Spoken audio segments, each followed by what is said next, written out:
요즘은 CCTV 영상 확인하려고 그러면 그냥 잘 안 보여주죠. 정말 법적으로 따지면 사실은 볼 수 있는 거잖아요. 이 영상을 못 보면 진짜 내 인생 종칠 수도 있다.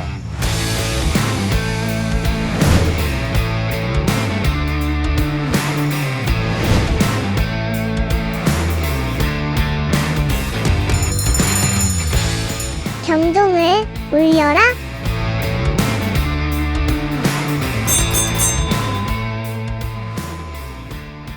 네, 경종을 울려라 시간이 됐습니다. 이번 시간은 제가 주제를 한번 정해봤는데요. CCTV 영상 증거를 어떻게 확인할까 이런 내용이에요.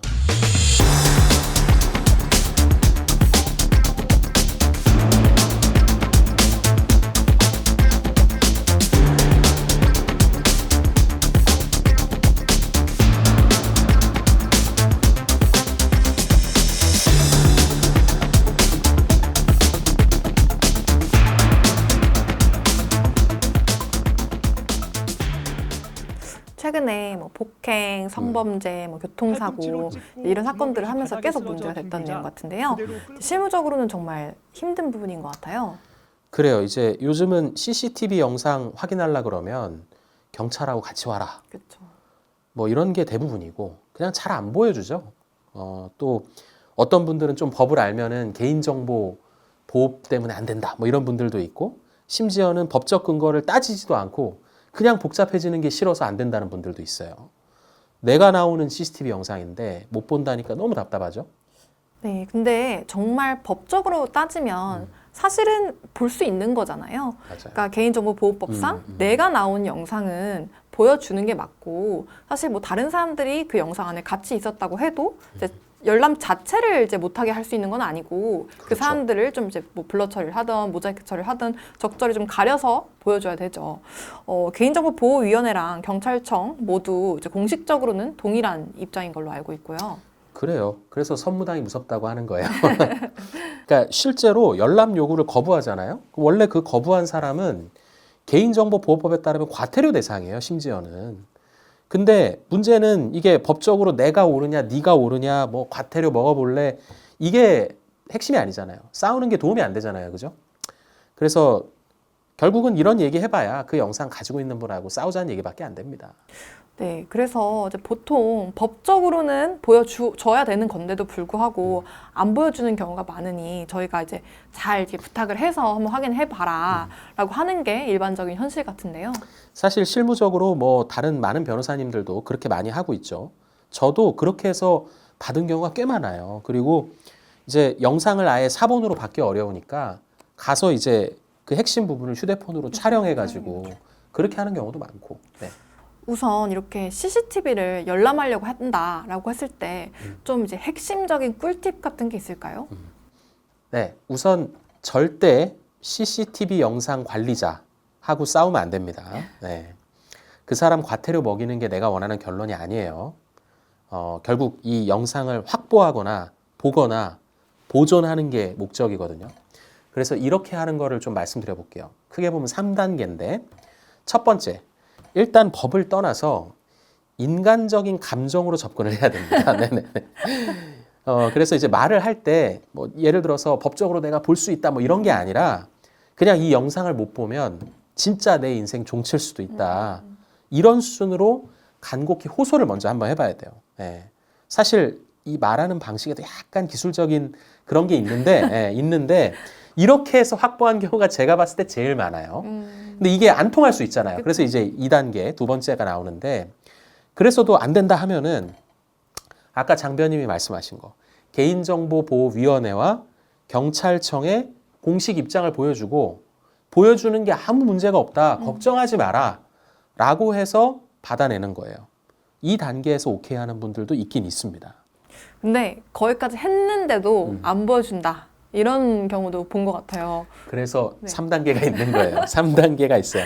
세 번째가 뭐냐면 내가 지금 당장 볼 수는 없지만 보존이라도 시키는 방법이에요. 그게 뭐냐?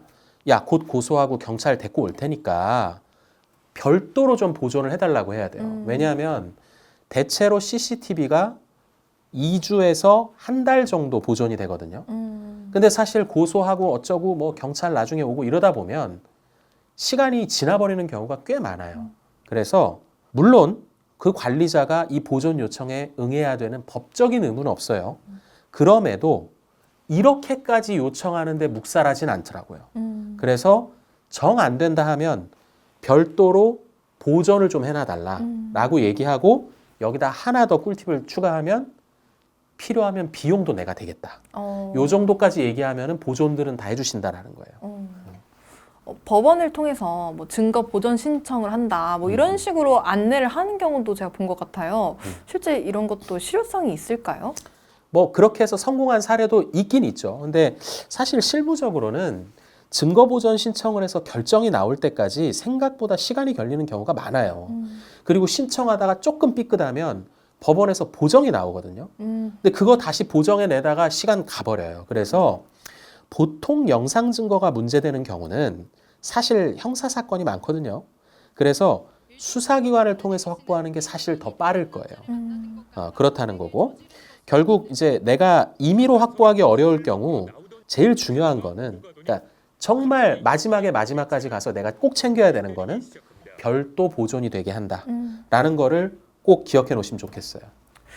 반면에 뭐 이런 경우는 또 어떨까요? 특히 이제 이거는 피의자 쪽에서 이제 자주 발생하는 경우인데, 이제 피의자는 이제 고소인이 날 고소를 하고, 그리고 고소인 조사를 다 마치고 나서 이제 나중에 이제 연락을 받게 돼서 피의자 신분으로 이제 조사를 받게 되는 거잖아요. 그렇죠. 근데 그때 되면 CCTV 보존 기간 이미 다 지나가지고 맞아요. 네네. 한참 지나서 당연히 이제 CCTV 그 보존이 안 돼 있겠죠. 그런 경우가 많잖아요. 그렇죠. 그리고 경찰은 그런 CCTV 영상을 갖고 있을 수도 있지만 또 보통 이제 영상 증거 같은 경우는 정보 공개 청구를 해도 그 복사해서 보여주는 경우가 이제 드문 것 같더라고요. 근데 그렇죠. 이런 경우에는 또 어떻게 확인을 해야 될까요? 네. 이 진짜 실무를 해본 사람만이 아는 고충이죠. 우선 중요한 지점을 먼저 얘기하면 경찰이 CCTV 영상을 피의자한테 반드시 보여줘야 되는 건 아니에요.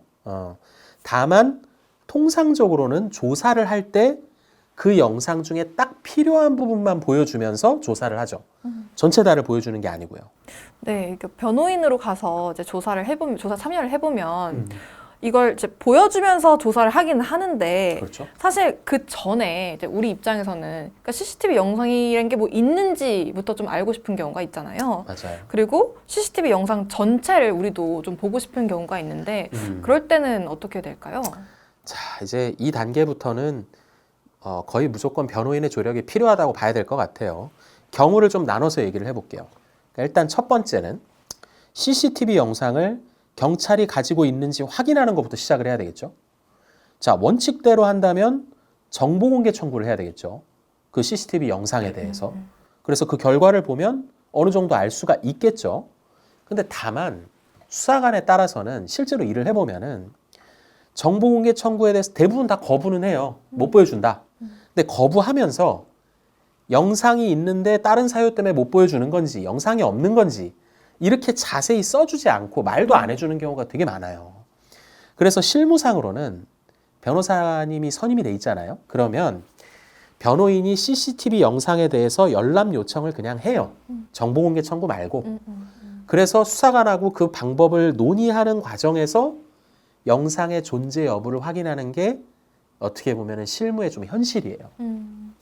그러니까 변호인으로서 CCTV 영상이 어디까지 있는지 범위를 체크할 수 있는 거예요. 사건 당시만이 아니라 전후에 영상이 있냐 없냐 이런 게 어떻게 보면 사건에서 중요하잖아요. 그런 걸 변호인의 지위에서 좀 묻고 따지고 하는 그런 과정에서 알게 된다는 거예요. 그럼 이 부분은 사실 이제 그 변호인이 아니라 이게 당사자가 수사관한테 나 이거 좀 보여줘라고 이제 좀 직접 요청하면 좀 제대로 답변을 받기는 어려운 게 현실이겠네요.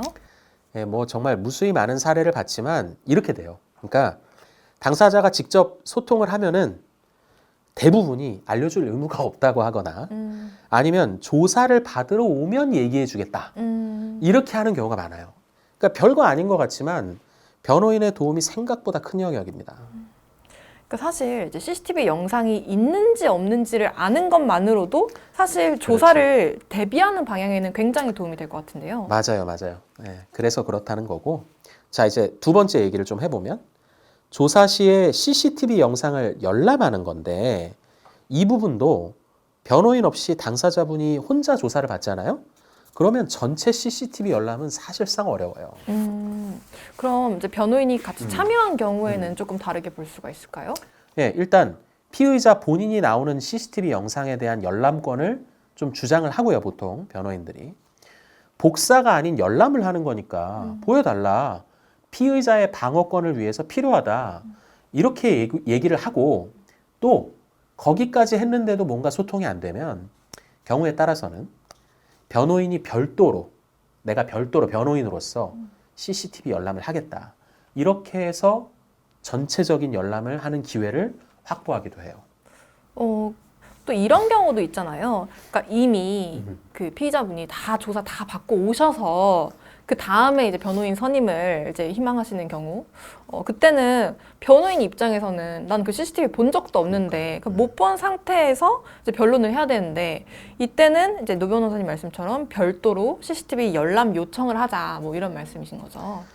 예, 뭐 기본적으로 조사 다 받고 오면 좀 힘들어요. 힘들지만 그래도 변호인으로서 할 수 있는 최선이라는 거예요. 뭐 물론 무조건 열람해 주는 게 아니니까 열람이 되는 경우도 있고 거부를 당할 수도 있어요. 나중에 하면은. 하지만 이 부분은 또 변호인의 어떤 노련함에 따라서 또 허가 여부가 좌우가 많이 되고 저도 이제 최근에 뭐 조사 끝나고 온 그런 피의자분 사건이 있었는데 CCTV 영상은 제가 별도로 방문해서 열람을 하고 변론을 하기도 했었어요. 네, 이번 시간은 이제 증거 확보를 위한 CCTV 열람, 이제 혹은 또 경찰이 확보한 CCTV에 대한 열람에 그렇죠. 대한 내용이었는데요. 사실 진짜 실무적으로 알찬 정보가 많았던 것 같아요. 핵심 정리를 한번 해보겠습니다. 네, 노 변호사님 경종을 울려주세요. 경종아 울려라! 자, 증거 확보를 위한 CCTV 열람의 경우를 먼저 얘기해 볼게요. 첫 번째, CCTV 영상 관리자와 싸우지 마시고 법적으로 따지기보다는 사정을 얘기하시고 간곡히 호소를 해보시는 것이 필요하겠습니다. 두 번째, 개인정보보호위원회와 경찰청의 공식 입장이 내가 나온 영상은 다른 사람이 나와도 그 부분만 가리고 보여줘야 된다는 거 알려주시고요. 세 번째, 정 안 되면 CCTV 영상의 보존을 요청하시고 필요하면 비용 부담도 내가 하겠다. 이렇게까지 하셔서 CCTV 영상이 소실되는 걸 막으시기 바라겠습니다. 다음으로 경찰이 확보한 CCTV에 대한 열람은 이건 가급적 변호인의 도움을 좀 받으세요. 그리고 CCTV 영상을 복사받는 건 사실상 불가능하니까 조사 과정이나 조사 이후에 변호인을 통해서 전체적인 열람을 해보는 걸 권해드리겠습니다. 네, 다음에는 CCTV 영상 외에 다른 증거 확보에 대한 얘기도 다뤄보려고 합니다. 노 변호사님, 오늘도 수고 많으셨습니다.